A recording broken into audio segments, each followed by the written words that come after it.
जैसा कि सबको पता है कि ईद उल अज़हा हमारे बहुत ज्यादा करीब आ गई है और इस ईद पर हम कुर्बानी करते हैं। गोश्त तकसीम करने के बाद जो बच जाए उसको हम फ्रीज करते हैं। इस वीडियो में मैं आपको ऐसी जबरदस्त टिप्स बताऊंगी जिससे आपके गोश्त से स्मेल भी खत्म हो जाएगी, जम्स भी खत्म होंगे और इन तरीकों से आपकी फ्रिज से भी स्मेल नहीं आएगी और आपका गोश्त 1 साल तक महफूज हो जाएगा।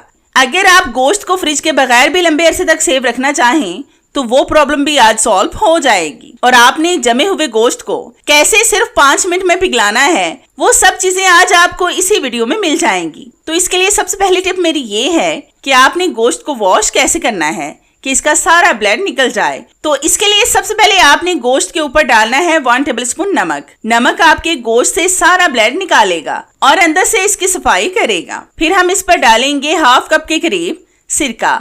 अब आपने एक दफा इन दोनों चीजों को अच्छी तरह से मिक्स करना है। अगर ग्लव्स हों तो उनके साथ गोश्त को अच्छी तरह से रब कर लें ताकि गोश्त की स्मेल आपके हाथों से ना आना शुरू हो जाए। 1 से 2 मिनट गोश्त पर मसाज करने के बाद आपने गोश्त को 10 मिनट के लिए ऐसे ही छोड़ देना है। तो 10 मिनट के बाद मैं आपको आगे दिखाती हूँ। तो हमारे 10 मिनट हो चुके हैं। अब हम इस गोश्त को अच्छी तरह से पानी के साथ वॉश कर लेंगे। आपने इतनी अच्छी तरह से वॉश करना है कि आपको सारा ब्लड निकलता हुआ दिखाई दे। नमक लगाने से यही फायदा होता है कि नमक अंदर तक गोश्त की सफाई करता है और सारे ब्लड को बाहर निकाल देता है। एक दफा मैंने आपके सामने पानी से वॉश किया है। अब मैं इसको टैप वाटर के साथ धोऊंगी। आपने भी खुले पानी के साथ गोश्त को अच्छी तरह से वॉश करना है। तो मैं वॉश करके आपको दिखाती हूँ। तो आप देख सकते हैं कि गोश्त का कलर अब चेंज हो गया है। अब ये आपको साफ नजर आ रहा होगा। अब आपने इसको पंखे के नीचे रखकर अच्छी तरह से खुश्क कर लेना है ताकि एक्स्ट्रा पानी निकल जाए। तो मैं इसको खुश्क करके आपको दिखाती हूँ। तो आप देख सकते हैं कि इसमें से सारा एक्स्ट्रा पानी निकल चुका है। अब आपने लेने हैं डिस्पोजेबल कंटेनर। इसके अंदर आपने अलग अलग गोश्त को डालना है। कोरमा के लिए अलग गोश्त और चावलों के लिए हड्डी वाला गोश्त और कीमे के लिए बगैर हड्डी के गोश्त को हम अलग अलग डालेंगे और इसके ऊपर एक चिट भी लिखकर चिपका देंगे ताकि जब आपको गोश्त की जरूरत पड़े तो आपको आसानी से मिल जाए। मैं काफी देर से इसी तरीके से गोश्त को सेव करती आ रही हूँ। इस तरीके से भी आपके गोश्त से बिल्कुल भी स्मेल नहीं आएगी। और अक्सर शापर एक दूसरे के साथ चिपक जाते हैं और बिजली जाने पर इनसे ब्लड भी निकलना शुरू हो जाता है। लेकिन इन कंटेनर में गोश्त बिल्कुल महफूज रहेगा और लाइट जाने पर इसमें से ब्लड भी नहीं निकलेगा, जिससे आपकी फ्रिज भी स्मेल से और ब्लड से महफूज रहेगी। अगर आप इस टिप को फॉलो नहीं करना चाहते तो आप प्लास्टिक की 2-3 बोतलों को ऊपर से काट कर इनमें भी गोश्त को स्टोर कर सकते हैं। अपने हिसाब से जैसे आपने कंटेनर में गोश्त डाला है वैसे ही आप बोतलों में डालकर भी फ्रिज में रख सकते हैं, क्योंकि प्लास्टिक की बोतलें भी हमारे घर में बहुत ज्यादा होती हैं जिनको हम फेंक देते हैं। लेकिन आप इनका इस्तेमाल इस तरीके से भी कर सकते हैं। ढांपने के लिए इनको आप या तो सिल्वर फॉइल का इस्तेमाल करें या फिर प्लास्टिक रैप का। इससे आपके गोश्त की स्मेल भी फ्रिज में से नहीं आएगी। अब आपकी फ्रिज में गोश्त रखने के हवाले से ये प्रॉब्लम भी सॉल्व हो गई है। अब मैं आपको बताती हूँ कि अगर गोश्त में बहुत ज्यादा बर्फ जम गई हो तो आप किस तरीके से उसे सिर्फ 5 मिनट में पिघला सकते हैं। बहुत से लोग बहुत से तरीके बताते हैं, लेकिन मेरे इस तरीके को फॉलो करने से आपकी बहुत बड़ी प्रॉब्लम सॉल्व हो जाएगी। तो इसके लिए सबसे पहले आपने लेना है एक बड़े से बाउल में नीम गर्म पानी। इसके अंदर आपने डालना है 1 टेबलस्पून भर के नमक। नमक आप कोई सा भी ले सकते हैं जो आपके घर में मौजूद हो। फिर आपने इसमें डालना है 2 टेबलस्पून सिरका, जिसको हम व्हाइट विनेगर भी बोलते हैं। इसका इस्तेमाल हम ज्यादातर चाइनीज फूड में करते हैं। अब आपने इन दोनों चीजों को अच्छी तरह से मिक्स करके इसमें जमे हुए गोश्त को डालकर सिर्फ 5 मिनट के लिए ऐसे ही छोड़ दें। तो 5 मिनट के बाद मैं आपको इसके रिजल्ट चेक करवाती हूँ। तो हमारे 5 मिनट हो चुके हैं। आप देख सकते हैं कि गोश्त की बर्फ मुकम्मल मेल्ट हो चुकी है। अब आप इसको पकाएं, खाएं और खूब एंजॉय करें। अब मैं आपको बताती हूँ कि ऐसा और क्या तरीका है कि जिससे आप गोश्त को फ्रिज में रखें तो इसकी स्मेल भी ना आए और ये गोश्त एक दूसरे के साथ चिपके भी ना। तो इसके लिए सबसे पहले आपने गोश्त को कढ़ाई में डालकर इसका सारा पानी खुश्क कर लेना है। बस आप ध्यान से और फोकस बनाकर देखते जाएं, फिर आपको ज्यादा अच्छे से समझ आएगी। तो जितनी देर मैं इसका पानी खुश्क कर रही हूँ, मेरी आप सब व्यूवर से रिक्वेस्ट है कि जिन्होंने अभी तक मेरे चैनल को सब्सक्राइब नहीं किया वो जल्दी से सब्सक्राइब कर लें और साथ बेल आइकन पर भी लाजमी क्लिक करें ताकि मेरी हर नई आने वाली वीडियोस का नोटिफिकेशन आप तक आसानी से पहुंच सके और आपको मेरी ये जबरदस्ती वीडियोस ढूंढनी ना पड़े और हाँ, मेरी इन वीडियोस को लाइक भी लाजमी किया करें, क्योंकि इससे हमारी हौसला अफजाई होती है और हमारा दिल करता है कि हम आपके लिए और भी अच्छी अच्छी सी वीडियोस लाएं जिनसे आप भरपूर फायदा उठा सकें। अगर गोश्त से ब्लड को अच्छी तरह से साफ करके ना रखा जाए तो बहुत से खतरनाक बैक्टीरिया पैदा होते हैं, क्योंकि खून जल्दी खराब हो जाता है। और अगर खून को अच्छी तरह से साफ करके रखा जाए तो फिर आपका गोश्त खराब होने और जरासीमों से पाक रहेगा। आपने चम्मच हिलाना बंद नहीं करना, क्योंकि फिर ये नीचे जल जाएगा। मैं पहले भी आपके साथ बहुत से टिप्स शेयर कर चुकी हूँ, लेकिन ये बिल्कुल अलग तरीके हैं जिनसे आप अपने कुर्बानी के गोश्त को 6 माह तक भी सेव करके रख सकते हैं। बल्कि 6 माह नहीं, 1 साल तक भी आप इस तरीके से गोश्त को महफूज कर सकते हैं। तो अब इसमें से सारा पानी खुश्क हो गया है। अब हम इसको अच्छी तरह से पंखे के नीचे रखकर ठंडा कर लेंगे। तो आप देख सकते हैं कि ये गोश्त अब मुकम्मल ठंडा हो चुका है। अब हम इसको एयर टाइट जार में डालकर फ्रिज में रखेंगे। इस तरीके से भी आपका गोश्त 1 साल तक खराब होने से महफूज रहेगा, क्योंकि इससे भी ब्लड मुकम्मल खुश्क हो चुका है। अब मैं आपको बताती हूँ कि आप किस तरीके से अपने गोश्त को फ्रिज के बगैर महफूज कर सकते हैं, वो भी 1 साल के लिए। तो इसके लिए सबसे पहले आपने गोश्त के ऊपर डालना है हल्दी पाउडर। ये आपने सिर्फ 1 चम्मच ऐड करना है। फिर हाथों की मदद से अच्छी तरह से गोश्त को मसलें।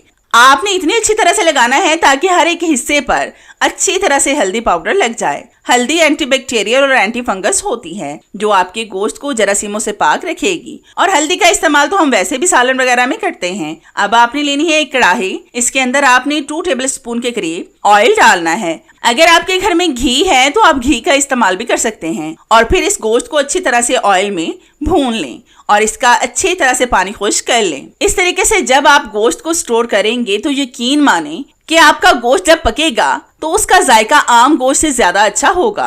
पहले जमाने में जब फ्रिज वगैरह नहीं होती थी तो लोग इसी तरीके से ज्यादा गोश्त को स्टोर करते थे। ये मेरी दादी माँ ने बताया था। अक्सर गांव की औरतें अभी भी इसी तरीके से गोश्त को सेव करती हैं।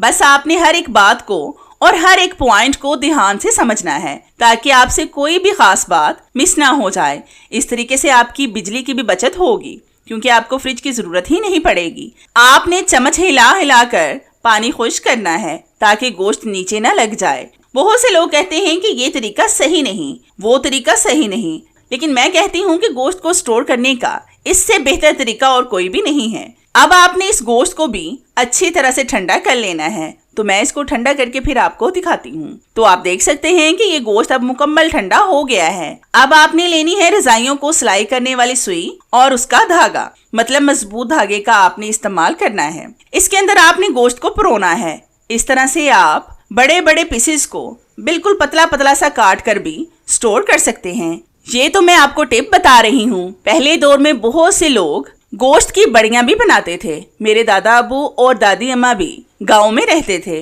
वो लोग भी बड़ियां बनाया करते थे और वो इतनी मजे की लगती थी कि पूछे ही मत। उस वक्त इतना ज्यादा इल्म नहीं था, लेकिन अब वो बातें बहुत याद आती हैं। हम लोग भी बहुत ज्यादा एंजॉय करते थे। अब हम लोग अपने अपने घरों में इतने मसरूफ हो गए हैं कि किसी से मिलने का वक्त ही नहीं होता। आपने इन धागों को सुबह के वक्त जब धूप हो तो धूप में लटकाएं, ताकि गोश्त अच्छी तरह से खुश्क हो जाए। रात के वक्त आपने इनको उतार कर नहीं रखना, बल्कि धूप के बगैर भी इसको किसी जगह पर लटकाएं और छिपकली या फिर इस तरह की चीजों से बचा कर रखें। 2 से 3 दिन के अंदर अंदर आपका गोश्त मुकम्मल खुश्क हो जाएगा। फिर आप जैसे मर्जी 1 साल तक इसको किसी भी एयर टाइट जार में डालकर रखें। पानी और नमी से बचाएं। आपका गोश्त 1 साल तक खराब होने, गलने सड़ने से महफूज रहेगा। तो है ना कितना जबरदस्त आइडिया कुर्बानी के गोश्त को सेव करने का। आपको मेरा ये आइडिया कैसा लगा मुझे कमेंट्स में लाजमी बताएं।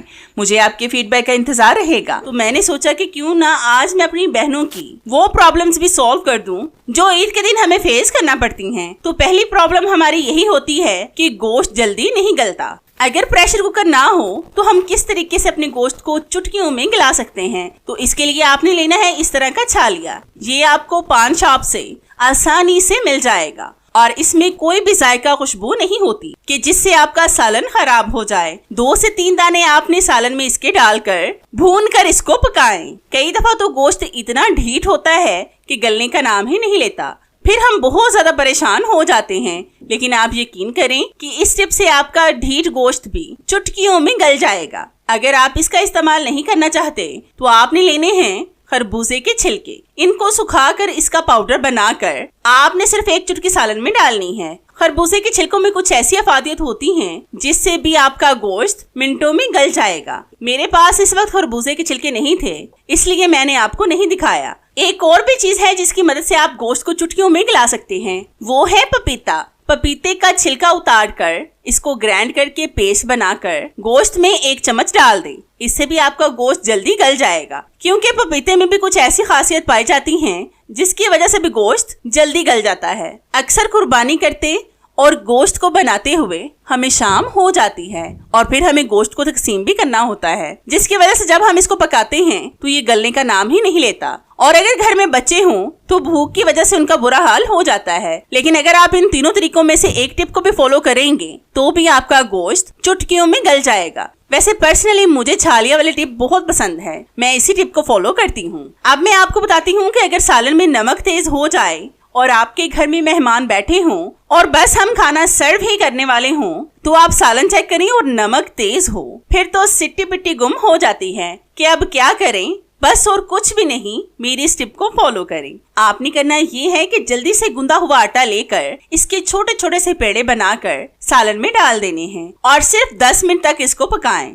जितने आप ज्यादा पेड़े डालेंगे इतना ही आपको फायदा होगा। मतलब अगर नमक बहुत ज्यादा तेज है तो आप इसमें ज्यादा पेड़े भी डाल सकते हैं, लेकिन अगर थोड़ा सा नमक तेज है तो आप इसमें 2 या 3 पेड़े भी डाल सकते हैं, इतने भी काफी होंगे। अगर आप पेड़ों का इस्तेमाल नहीं करना चाहते तो आपने कच्चा आलू लेकर इसके 3-4 टुकड़े करके सालन में डाल दें। आलू भी अपने अंदर सारे नमक को जज्ब कर लेगा, जिससे भी नमक कम हो जाएगा। लेकिन आपने इस बात का भी ध्यान रखना है कि जब आप पेड़े डाले लगे तो इसमें पानी मौजूद लाजमी हो, क्योंकि जब इसमें पानी मौजूद होगा फिर ही आपके पेड़े सारे नमक को अपने अंदर जज्ब आसानी से कर लेंगे, जिससे फिर आप बेफिक्र होकर मेहमानों को सालन सर्व करें, आपकी तारीफें ही होंगी। अब मैं आपको बताती हूँ कि अगर सालन में मिर्चें तेज हो जाएं और आपके घर में कोई ऐसा फर्द हो जो गुस्सीला भी हो और मिर्चें भी तेज ना खाता हो, आपने क्या करना है कि सबसे पहले आपने सालन से सारा ऑयल या घी उतार लें। बस आप ध्यान से देखें ताकि मुश्किल वक्त में आपको आसानी हो। फिर आपने इसमें अपने जायके के हिसाब से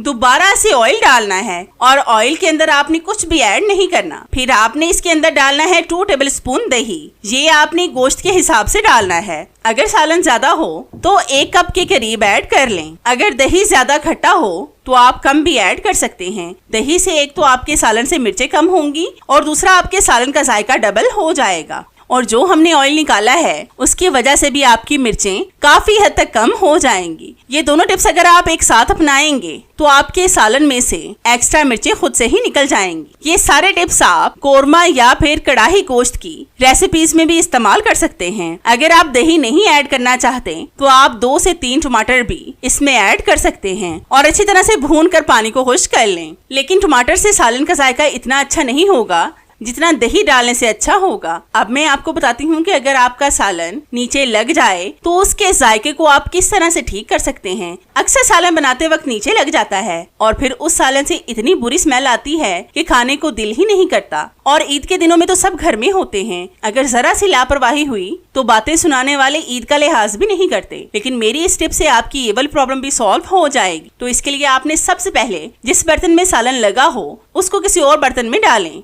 और फिर 2 लीमों का रस निचोड़ दें। मतलब 2 टेबलस्पून लेमन जूस को ऐड कर दें। आप यकीन करें कि सारी स्मेल गायब हो जाएगी। मेरे पास इस वक्त अभी लेमन जूस था इसलिए मैंने इसको ऐड किया है। अगर आपके पास साबुत लेमन है तो 2 से 3 लाजमी ऐड कर लें, क्योंकि गर्मियों की वजह से लीमू में से रस नहीं निकलता, इसलिए आप 2 या 3 लीमू लाजमी इस्तेमाल करें। फिर आप देखना कि इंशाल्लाह आपकी इस ईद पर होने वाली सारी प्रॉब्लम सॉल्व हो जाए।